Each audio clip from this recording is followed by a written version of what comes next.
The engine caught fire on the evening of July 26, 1944, somewhere in a country lane east of Coutances. Cooling hoses. Oil cooler.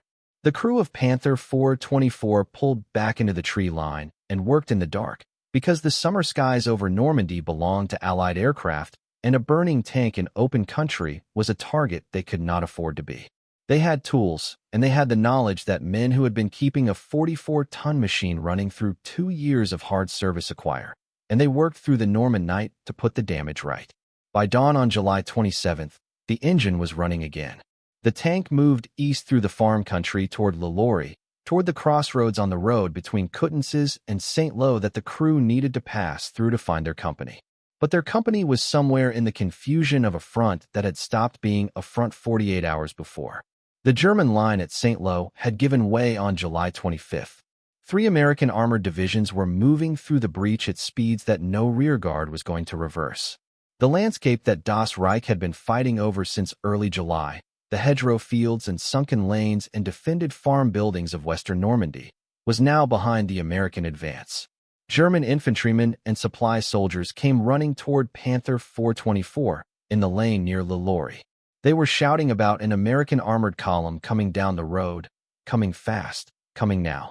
SS-Unterscharführer Ernst Barkmann, 24 years old, a tank soldier from Kistorf in Holstein, who had been cut off from his company during the previous day's retreat, positioned the Panther in a copse of oak trees at the crossroads junction. 100 meters from the road, screened on the flanks by an earth bank and the thick growth of the Norman summer. He sent 2 crewmen up the road to confirm what the infantry had reported. They confirmed it. He ordered the tank ready for action. He waited. The column came around the bend at road speed. What followed, in the hours after that, would enter the literature of armored warfare under a name the road junction did not have that morning. Barkmann's Corner.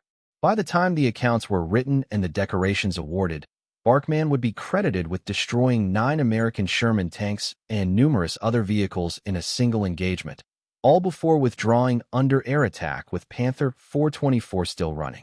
Decades later, a military historian would examine the Allied war records for that sector and that day, and would find no evidence the engagement, as described, had happened at all.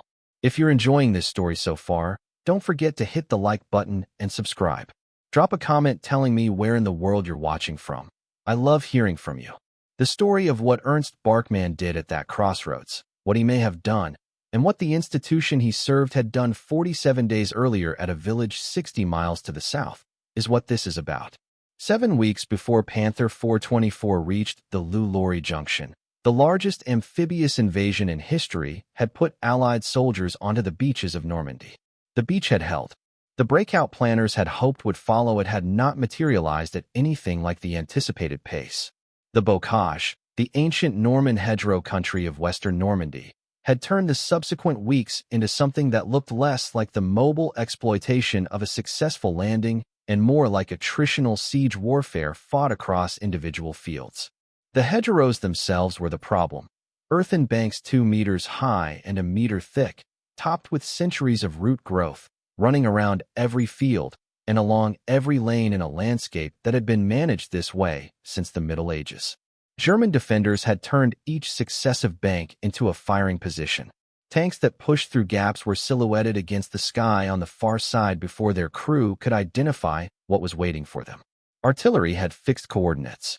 Casualties in the infantry battalions fighting through this terrain accumulated at rates that alarmed commanders in England and Washington who had hoped for something faster. The German formations defending the front were not the armies of 1940 or 1941.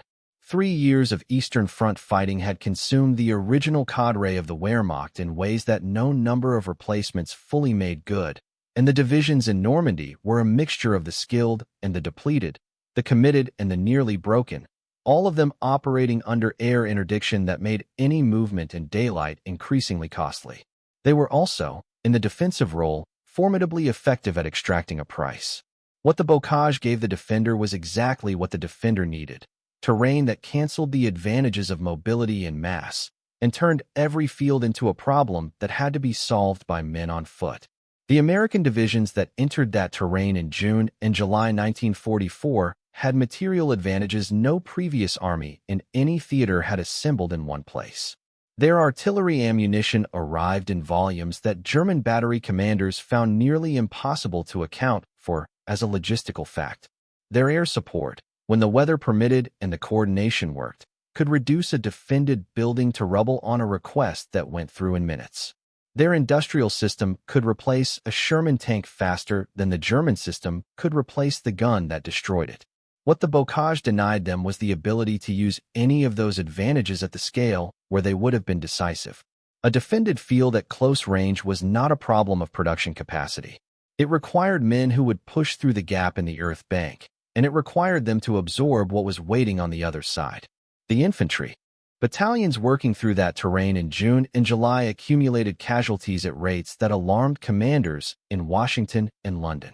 The 29th Infantry Division, committed from the first hours of the landings, had worked through its officer replacement pool before the end of July. Companies ran well below their authorized strength. Platoons moved on the judgment of sergeants. 7 weeks in the Bocage produced a casualty list that divisional adjutants compiled and forwarded to rear areas in columns of names, and behind each name was a hole in a rifle platoon that someone else had to fill. Into that campaign, arriving from the south of France in late June, came the 2nd SS Panzer Division, Das Reich. The division had been garrisoned near Montauban in the Tarn-et-Garonne since February 1944, refitting and awaiting the invasion that everyone knew was coming. When it came, on June 6th, the march north began 2 days later. Allied air attacks and French resistance sabotage of railways slowed the column. The heavy armored elements did not reach the Normandy front until early July. Before it reached the front, it committed the act that no account of the division can omit. On June 10, 1944, 4 days after D-Day, soldiers of the 1st Battalion, Der Führer Regiment, Das Reich, entered the village of Oradour-sur-Glane in the Haute-Vienne, 15 kilometers west of Limoges. The village was not a military target. No armed resistance fighters were documented there. What followed was a massacre. The men of the village, 190 of them, were separated from the women and children, taken to barns and outbuildings on the edge of the village, and shot. 247 women and 205 children were forced into the Church of St. Martin. Soldiers barred the doors, detonated incendiary devices inside the nave, and fired on those who attempted to escape through the windows. The church burned with the congregation in it. 642 people died in the village that afternoon. 7 survived, most of them injured. France did not rebuild Oradour-sur-Glane on the same ground. The ruins were preserved as they were found. A new village was built nearby. The burned church still stands. The stopped cars still stand. The names of the dead are listed at the entrance to the ruins, and every year they are read aloud. Das Reich arrived at the Normandy front in early July with those 47 days already behind it. When Barkmann positioned his Panther at the Lorey crossroads on July 27th, he was a soldier of the division that had killed the people of Oradour-sur-Glane. That does not establish his personal role in what happened there. The massacre was carried out by a different regiment in a different battalion than the one in which Barkmann served, and no evidence places him at the scene. But it belongs in the same account as the crossroads. A history of Das Reich that omits the church at Oradour-sur-Glane is a history written with deliberate blindness, and this is not that kind of history. Ernst Barkmann was born on August 25, 1919, in Kisdorf, a village in Holstein where the land runs flat and the sky takes up most of what a person sees looking toward the horizon. He joined the SS on April 1, 1939, served during the occupation of Poland, and worked for a period as an instructor of SS volunteers in the Netherlands. In the winter of 1942 and 1943, he was posted to Das Reich on the Eastern Front and took part in the Third Battle of Kharkov, the Waffen-SS counteroffensive that retook the city from Soviet forces in March 1943. Kharkov in the winter of 1943 was a particular kind of education. The city changed hands multiple times, and the fighting inside and around it was urban and close and largely decided by the willingness of small units to take positions that tactical logic said should cost them everything. The tankers who survived those months learned the specific skills of armored warfare in confined terrain, how to read the ground from the cupola rather than the map, how to use the weight and momentum of the Panther in approaches that denied an opponent the angles they needed for a penetrating shot, how to hold their fire until the range and the shot were both certain. The Eastern Front's version of those lessons was bloodier and faster than anything Normandy's Bocage would subsequently provide. The veterans carried that knowledge west with them into France. There is no complete daily combat record showing which specific engagements Barkmann fought at Kharkov, which crews he commanded in the street fighting of February and March 1943, what decisions he made in the moments that mattered. That granular level of documentation for individual Waffen-SS crew commanders did not survive the war in forms accessible to post-war research. What survives is the regimental record showing SS Panzer Regiment 2's commitment to the Third Battle of Kharkov and the general character of what that battle required from its armored crews. The city fighting produced engagement ranges that were close and angles that were constant problems. A tank moving through an intersection was exposed in 4 directions for the moment it took to cross, and the man who had built a firing position to cover that moment had the engagement.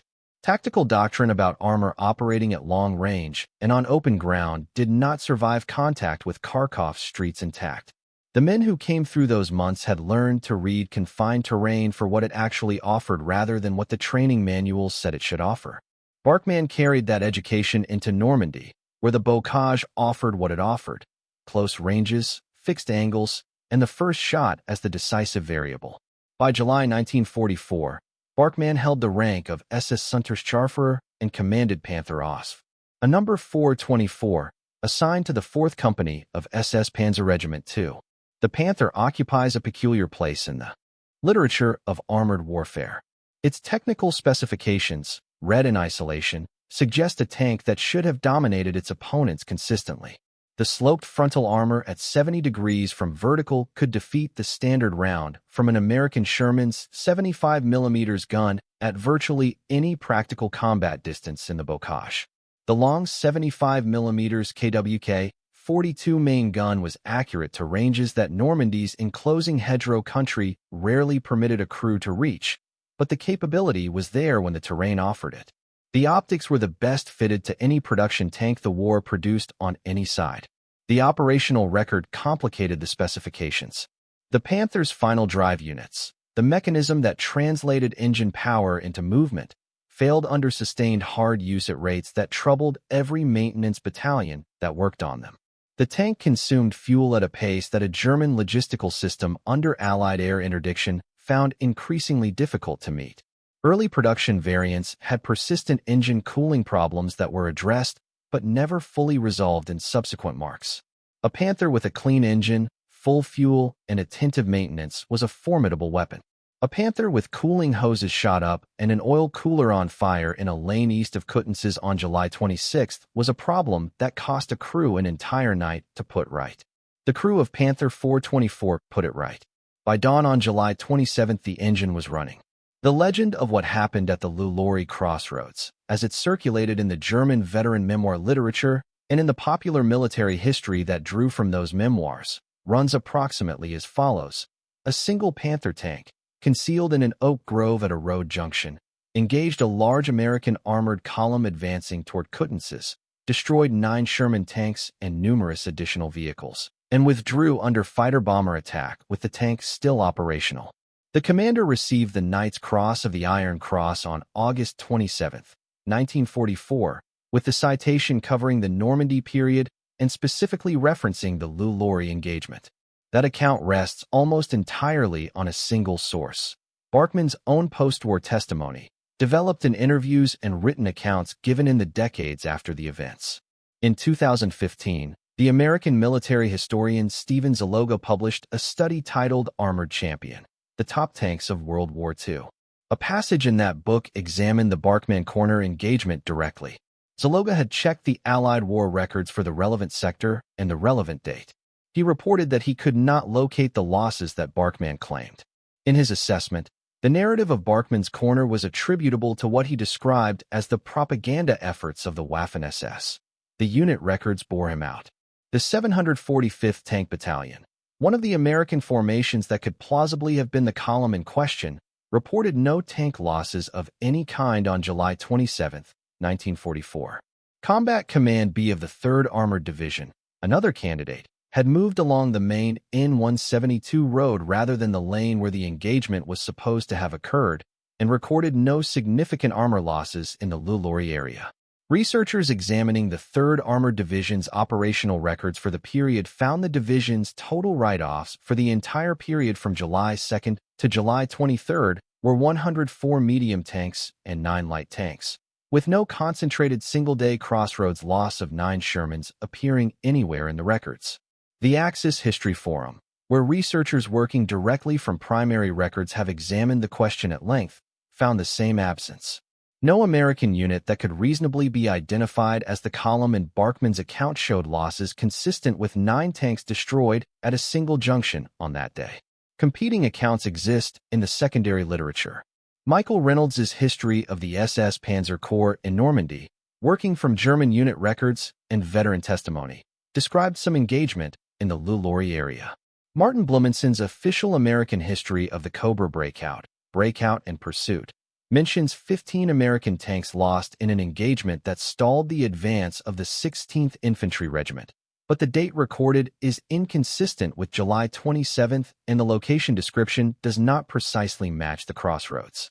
These records may describe different engagements, or they may describe the same chaotic day from sources that had different information.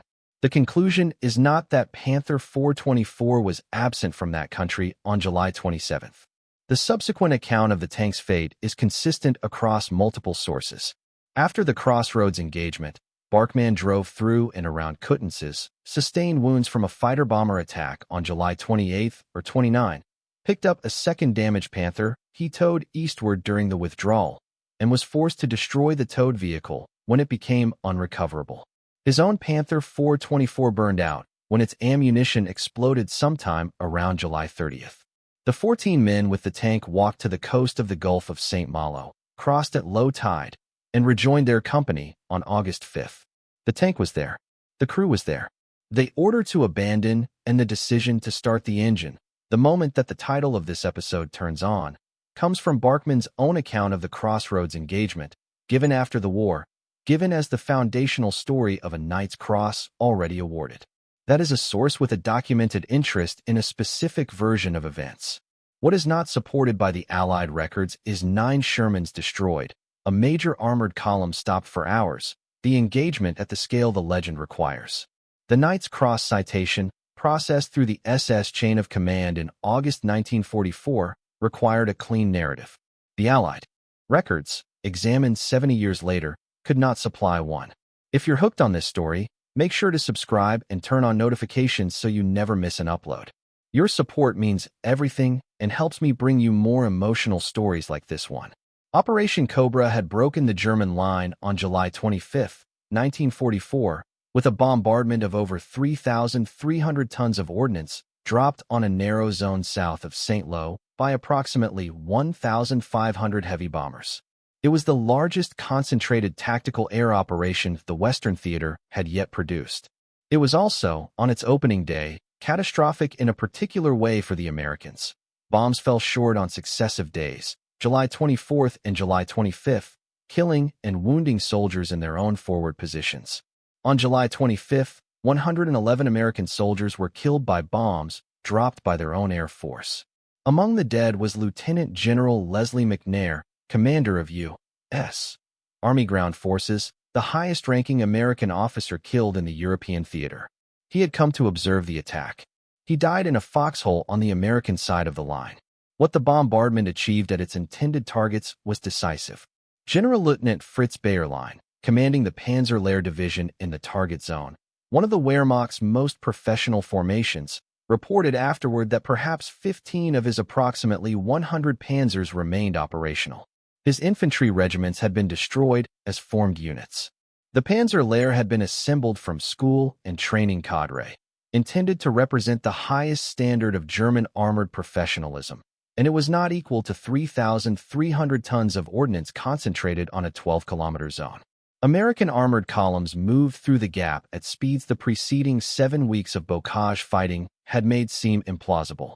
By July 27th, the exploitation was well underway. The word in American after-action reports from those days is, simply, Speed. The German 7th Army had no formed defensive line to put in the path of what was coming. Das Reich, already attrited by 3 weeks of hedgerow fighting around St. Lo, was directed to use its remaining mobile elements to cover road junctions and delay the pursuit. Nobody at divisional level appears to have believed this would reverse the situation. They were buying time, and time was the only currency the collapsing German position in France could still trade in. The crossroads near Lorey, on the routes between Coutances and St. Lo, sat on roads the American advance needed. Holding that junction for hours might keep a corridor open for German infantry still trying to disengage from the encirclement that American planners were already designing around the Falaise area. Barkmann drove Panther 424 to the junction in the morning of July 27th, positioned the tank in the oak grove, screened by the earth bank, and waited. The column came at road speed. Sherman tanks at the front, half-tracks and supply vehicles behind, moving with the purposeful momentum of armor that has punched through a defensive line and not yet encountered the next organized resistance. A column in that posture, coming around a bend toward a Panther concealed at 100 meters, was in the worst geometry that Normandy road fighting could produce. The first rounds from the long 75mm gun struck before the leading vehicles had time to halt, disperse, or respond. At crossroads distance, the advantages lay clearly with the gun that fired first from a prepared position. What the first moments of an engagement like that felt like from inside the tank is not preserved in any record that has come forward from the crew. The loader worked the breach with the economy of someone who had done it enough times that the motion did not need thought. The commander called targets. The Panther's optics at Lorey's ranges made target identification clear rather than difficult. The question was sequence: which vehicle first, which next, how to read what the column was doing in the seconds between shots and adjust accordingly. A Sherman struck and burning at the front of a column became both a kill and an obstacle. The vehicles behind it could not advance without pushing it aside or moving into the fields. Moving off a Norman road into Bocage ground meant giving up the road's movement advantage and pushing into terrain where a prepared Panther position held most of the angles. The column's other option was to back around the bend, which took time, or to call for artillery and aircraft, which took more. In the gap between those responses and their execution, the gun at the crossroads held the road. How many vehicles burned in that gap, and for how long the gap lasted, the Allied records the logo examined would not confirm at the scale the legend requires. American vehicles burned. The column halted. Commanders began doing what armored doctrine required when ambushed on a road: locate the gun, use smoke to screen undamaged vehicles, maneuver to angles where the Panther's frontal protection was less decisive, call for artillery and air support. The response was not panic. It was methodical, and part of what the column's commanders called for was aircraft. The P-47 Thunderbolts of the 9th Air Force had spent the Normandy campaign developing the ground attack role into something the pre-invasion doctrine had not fully anticipated. By late July 1944, fighter-bomber missions against German road traffic, vehicle concentrations, and armor were a constant across the entire front, and P-47s were the primary instrument for those missions. Their effectiveness against armor was, in post-war analysis, often overstated in wartime claims. Rockets and bombs against tanks were less reliable than the kill counts filed after missions suggested, and many vehicles attributed to air attack had already been disabled by other means. But a P-47 rolling in on a crossroads with 8.50 caliber machine guns and 500-pound bombs was not something any tank crew with options would choose to remain in place for. The Panther was hit during the engagement. The accounts are consistent on this. Barkmann's own record describes the tank taking damage. An order came over the radio to abandon the vehicle. Whether the instruction came from his immediate unit or from a higher command element, the operational logic behind it was clear. An immobilized or burning Panther at a crossroads was a crew in danger and an obstacle to whatever German vehicles might still need to use that road. The correct response was to get the crew out. Barkmann assessed the tank. The engine was still functional. He started it. The Panther withdrew east under its own power, driven out of the crossroads by the fighter-bomber attack rather than by the order. The column resumed its advance.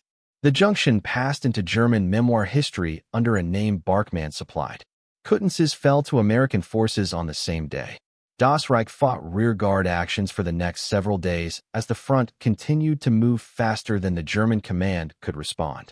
Barkmann drove Panther 424 through and around the falling city, sustained wounds from another aircraft attack on July 28 or 29, took a second damaged Panther in tow, and continued east through country the American columns had largely moved through already. Around July 30th, he was forced to destroy the tank he was towing. His own Panther 424, the machine the crew had repaired in the dark 4 days before, burned out when its ammunition exploded. The crew, now 14 men, walked to the coast of the Gulf of St. Malo and crossed at low tide. They rejoined their company on August 5th. The front that Das Reich rejoined in early August looked nothing like the front it had held in late July. The American Breakout had curved through Avranches and was swinging north and east, and Canadian and British forces were pressing south from the Canaria, and the geometry of those two movements was closing around a large portion of German Army Group B in what would become the Falaise Pocket. The fighting around the pocket and the escape corridors south of Falaise ran through the middle of August. German soldiers captured in and around the encirclement appear in the American official history at somewhere between 40 and 50,000. The dead are harder to count with precision. What came out of the Falaise fighting was not a reconstituted German army ready to defend the Seine. It was the survivors, moving east without most of the artillery and armor they had brought to Normandy. Das Reich crossed the Seine in late August 1944 as part of the general German withdrawal. The division that had marched north from Montauban in June with its Panzer regiment at something approaching full strength crossed the Seine with a fraction of that armor still running. It was rebuilt at reduced establishment for the Ardennes offensive in December 1944. Barkmann served in that campaign as well, in winter country, in a different tank, in the same losing arithmetic that had been running against the German position in France since the first week of August. Barkmann received the Knight's Cross on August 27, 1944. He served through the Ardennes offensive in December 1944 and the fighting in Germany in early 1945.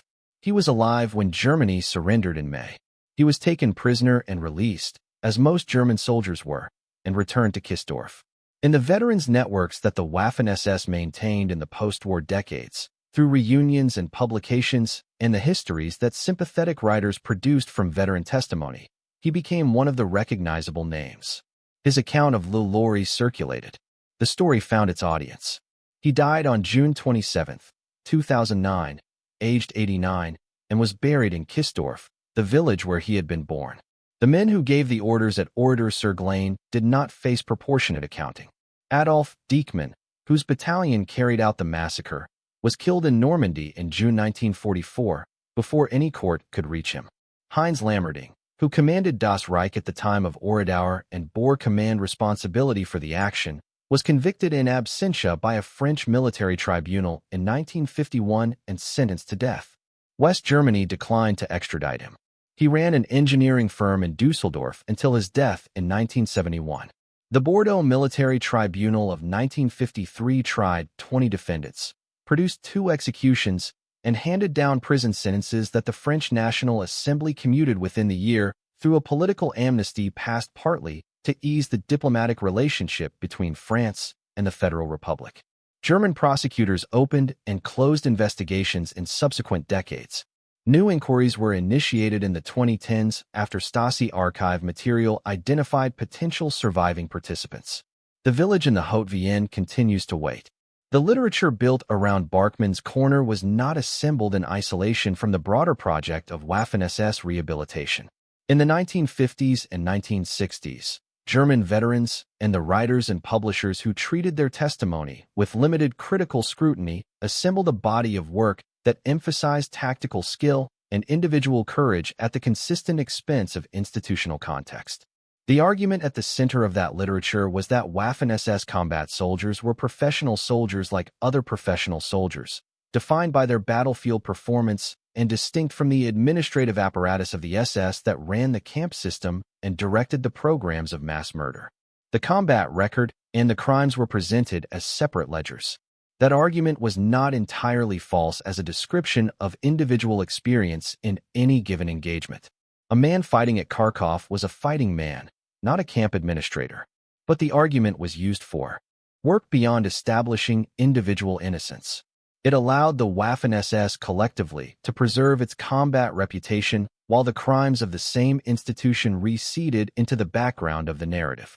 It enabled the reintegration of veterans into West German society and civilian life on terms more comfortable than a full accounting would have permitted. And it required a consistent editorial decision. The Oradour-sur-Glane massacre, the Toul hangings, the systematic civilian murders that Das Reich had carried out during its march from Montauban to the Normandy front stayed in the background of the tank stories. The tank stories stayed in the foreground. The mechanism for assembling and distributing that literature was not informal. HIG, the Veterans Mutual Aid Society for former Waffen-SS members that organized from 1951 onward, maintained a network of reunions, newsletters, and publishing relationships through which individual combat narratives circulated and were refined over time. Stories developed at a 1953 reunion found their way to a military writer 2 or 3 years later. German-language histories drew from that network through the 1950s and 1960s, and English-language publishers translated and distributed that work to military history readers who had genuine interest in German accounts of the fighting and limited access to the Allied after-action records that might have permitted comparison.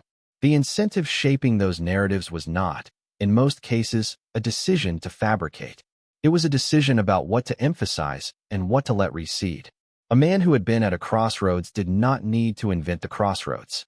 He needed only to count his kills at the outer limit of what the confusion of combat and the requirements of a decoration citation could plausibly support, and to present that account to a chain of command that had reasons to record it, as he described it.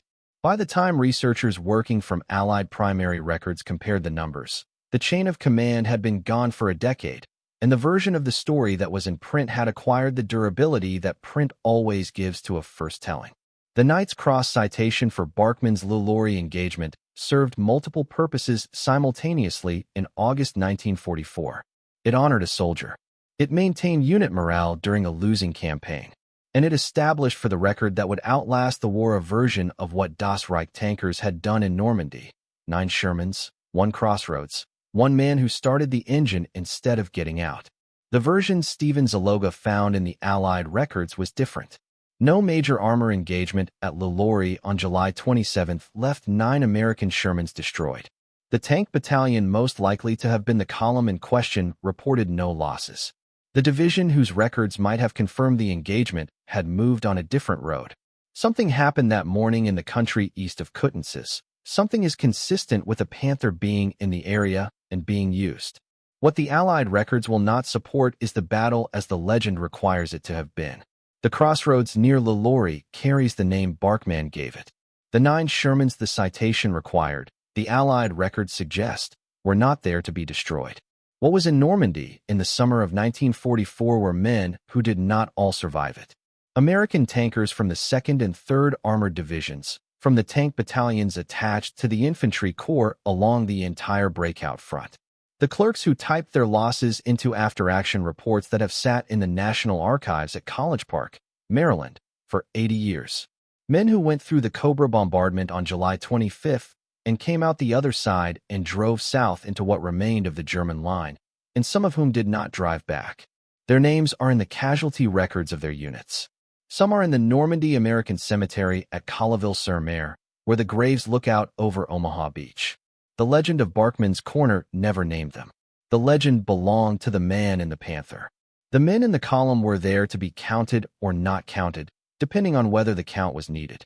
In the Haute-Vienne, 642 names are on the memorial wall at the entrance to the village that Das Reich burned on June 10, 1944.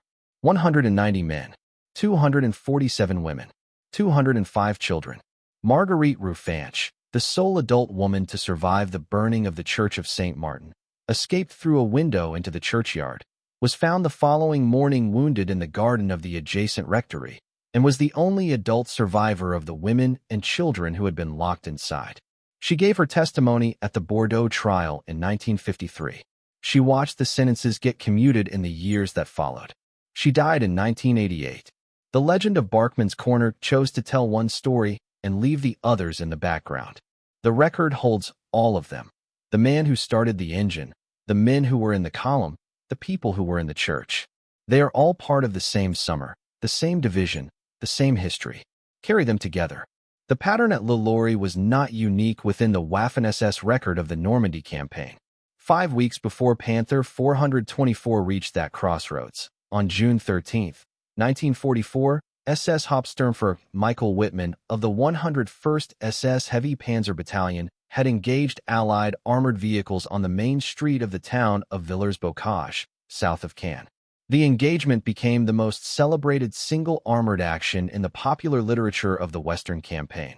Wittmann driving a Tiger tank along the town's main road, destroying a column of British vehicles from the 7th Armored Division, while the Allied crews, caught in column formation on a narrow street, struggled to respond in the moments before the damage was done. Wittmann was killed on August 8, 1944, his Tiger hit by what later analysis identified most likely as a Canadian-operated Sherman Firefly. He was buried in an unmarked grave that was not located until 1983, when construction work near the village of Gomsnil in the Calvados uncovered the remains. The accounts of Villers-Bocage in the veteran literature attributed to Wittmann personally the destruction of somewhere between 14 and 60 British vehicles, depending on the source and the date of publication. Later analysis, drawing on the records of the 7th Armored Division and the after-action reports of the Cromwell companies that fought in the town, produced lower figures and described a more complex action involving multiple Tiger crews rather than a single commander operating alone. The British losses were real, and the engagement was real. The solo hero narrative required a simplification that archival research, when applied, declined to confirm. Wittmann did not survive to give the interviews that built the Barkmann Corner account. He did not refine his version through the HIAG network or live to see his name become a fixture in the military history sections of English-language bookshops. The legend was built by others and drew partly on British accounts of the day's confusion, where the shock of a major armored unit being badly handled on a narrow street produced a kind of involuntary inflation that worked in the opposite direction from the German veteran memoirs. The result in both cases is a record that requires cross-referencing before the scale of what actually happened becomes legible. The Knight's cross-citation process within the Waffen-SS in the summer of 1944 ran through a chain of command with specific interests in what the numbers said. A unit covering road junctions in the rear area of a collapsing front needed its actions to look good on paper. The count in Barkmann's citation traveled from a crew commander's account to a company submission to regimental records in August 1944, passing through officers who had reasons to want the documentation to reflect well and no access to the American records that would eventually supply a point of comparison. The comparison became possible decades later, when the relevant American files were examined by someone who went looking. Charles de Gaulle visited the ruins of Oradour-sur-Glane in March 1945. He walked through what the fires of the previous June had left of the streets, the rusted frames of bicycles, the gutted stone walls of the Church of St. Martin, the household objects fused and warped by the temperatures of the burning. De Gaulle said nothing for the public record. The silence became part of the French state's relationship to Oradour, a bearing of witness without a commitment to the scale of consequence that bearing witness might logically have required. The Bordeaux trial of 1953 produced a political crisis that had little to do with the German defendants and a great deal to do with the Alsatian ones. 14 of the men in the dock were Alsatian Frenchmen who had been conscripted into the Waffen-SS under the German occupation and who found themselves, in 1953, French citizens tried by a French court for murders committed as members of a German unit. The question of their guilt was simultaneously a question about the distinction between compelled service and chosen service, and about what the French national community was willing to say about its citizens in the occupied eastern departments on the public record. The amnesty the National Assembly passed in the months following the verdict addressed all defendants, but was shaped by the Alsatian political problem. Oradour understood this. The Commune's deputy voted against the amnesty on the floor of the Assembly. The mayor resigned in protest.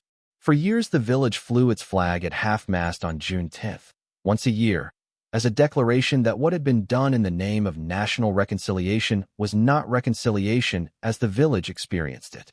The flag is no longer flown at half-mast. The ruins are still there. The names are still on the wall at the entrance.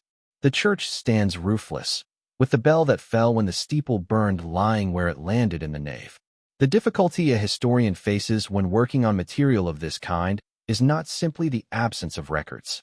The more resistant difficulty is the structure of what is present and what it was designed to do. The veteran memoir literature, the Knight's Cross citation, the reunion accounts assembled through the postwar networks. They are sources produced by people who were present, and they are sources that had a consistent interest in a specific version of events from the moment they were produced. The historian who accepts them without the Allied records as a check loses the ability to distinguish between what happened and what the accounts were constructed to establish. Zaloga's method was to go to the documents assembled by people with no investment in the outcome. The American clerks who compiled after-action reports on July 27 and 28, 1944, were not thinking about Knight's Cross citations in the German rear. They were accounting for what their units had lost. Those documents provide the best available check on claims that originated in a system with a direct interest in the numbers being good. The documents do not say the crossroads was empty. They say the losses attributed to it cannot be found in the records of the formations that were there. The road junction east of Coutances that appears in military history guides as Barkmann's Corner is, in the 21st century, a crossroads in the Norman Bocage that looks much as it would have in July 1944. Agricultural roads, fields on four sides, earth banks running along the lanes, the hedgerow growth above the bank line. There is a sign. The sign marks the location for the visitors who come looking for the place described in the books they have read. They stop. They photograph the sign and the corner and the fields beyond. The geometry that a tank commander evaluating the position from a cupola would have read in the ground is still legible. The sight lines from the tree line toward the bend, the earth bank that screened the flanks, the angle at which a column coming around the bend would present itself to a prepared gun at 100 meters. There is no marker at that junction for the men in the column. The column is not commemorated at the crossroads. If the Allied records are correct and the losses were not at the scale the legend requires, the column's principal contribution to the record of that morning is an absence. The absence of a mass of destroyed American armor that was claimed in the citation but cannot be located in any document that survives. The photographs sometimes cited in connection with Barkmann's Corner, showing burned vehicle hulks in Norman Bocage, have not been consistently dated or located in ways that establish their specific connection to that junction on July 27th. The sign carries the name. The record carries the qualification. The ground holds both. A story that travels from a Norman crossroads in July 1944 to a decoration citation in August 1944 to published military histories in the 1950s to English-language translation in the 1960s to a script in 2026 has passed through a long chain of people serving a long succession of purposes. The sergeant who filed the initial account served his unit's morale in a losing campaign. The Knight's Cross Committee served the Reich's institutional need for heroes in an autumn when heroism was not changing the outcome. The HIAG publishers served their readership's interest in accounts of fighting men who did things worth reading about. The popular military historians who drew from the memoir literature served a market that preferred its battles clean and its outcomes attributable to the quality of individual men. Zaloga, examining the Allied records, served the obligation that historical writing carries to compare what was claimed against what is documented. Each step produced something real and something partial, and the partial parts accumulated in the same direction for decades, which is why the story arrived in the 21st century looking the way it does. What can be said about Ernst Barkmann at the end of all of it is this. He repaired a tank overnight in a lane east of Coutances. He drove it to a crossroads. He waited for a column. He used his gun against vehicles that came around the bend. He was ordered to abandon the tank and started the engine instead. He drove it out under air attack. He walked to the coast with his crew and crossed at low tide. He lived to be 89 years old and died in Kisdorf, the village in Holstein where the land is flat and the sky takes up most of what you see. That much is supported by the record.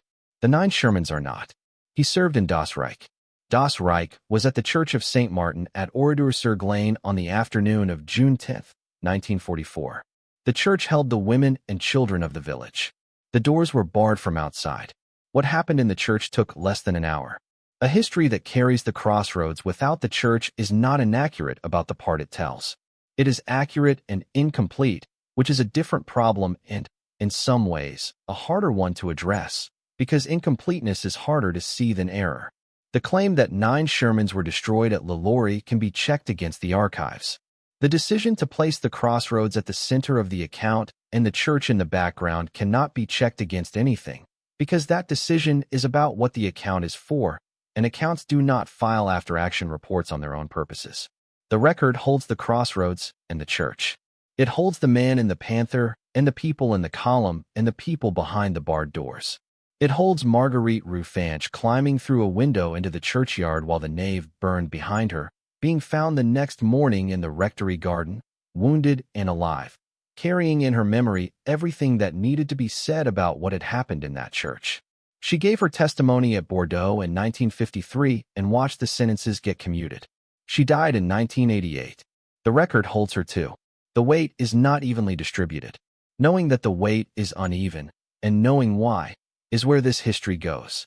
Thank you so much for watching until the end. If you love this story, check out the other videos on your screen now. I think you'll really enjoy them. And don't forget to subscribe if you haven't already. See you in the next story.